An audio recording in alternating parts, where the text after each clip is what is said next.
Amici di Bella Sicilia, continua il viaggio a Limina. Guardate cosa gusteremo adesso. Non immaginate il profumo.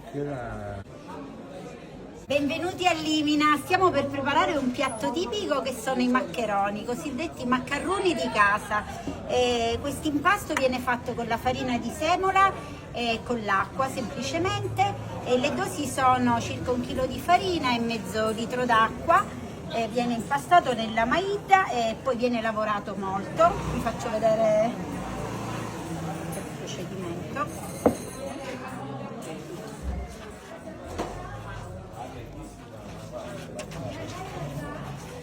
Si impasta affinché il composto non diventa abbastanza duro e malleabile.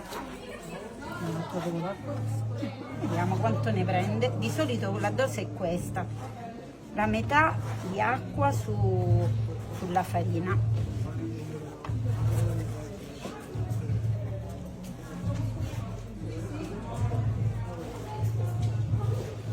Tutto questo per preparare un buonissimo piatto di maccheroni. Maccheroni, il piatto tipico. I nostri nonni li preparavano, i nostri genitori, nelle giornate di festa. No? E nelle occasioni speciali. Ovviamente conditi con il sugo di carne, e noi metteremo stasera la salsiccia, la carne di maiale e le coste, come si chiamano? Le costine. Le costine. Sarà un'esplosione di sapori, tutti della tradizione. Si deve raffinare perché la pasta non diventa ok.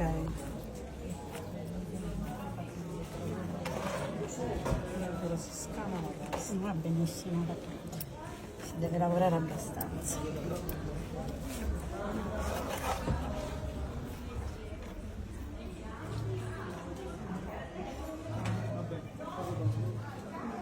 Tanta fatica, ma alla fine il risultato finale Sì. ripagherà Ora tutti gli sforzi. vi facciamo vedere il risultato finale, eccolo qua. Guardate. Intanto, che poi saranno cotti e conditi con il sugo. Eccoli qua.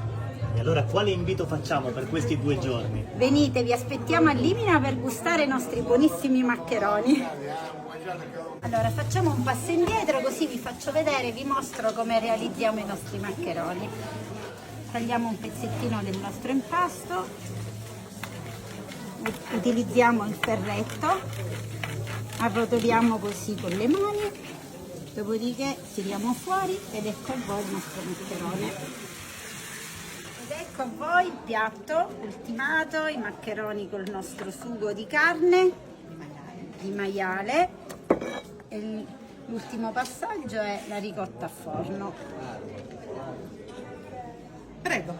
È un piatto che definire Prego. squisito è poco, è molto di più. Sì, È il ricordo di tutti i nostri dei cari, nonni e dei nostri cari. sì, è tradizione proprio nostra questa. Quale invito facciamo a tutti gli amici di Onda TV e Bella Sicilia che stanno guardando questo Vi video? aspettiamo a Limina per venite. visitare il nostro paese, le bellezze che offre la nostra Limina, e per degustare i nostri prodotti squisiti. Non ci sono alibi per non essere presenti, quindi vi aspettiamo. Grazie per aver seguito il video fino alla fine. Al prossimo Grazie, contenuto su grazie Bella a voi. Sicilia e Onda TV, grazie. Grazie. Ok.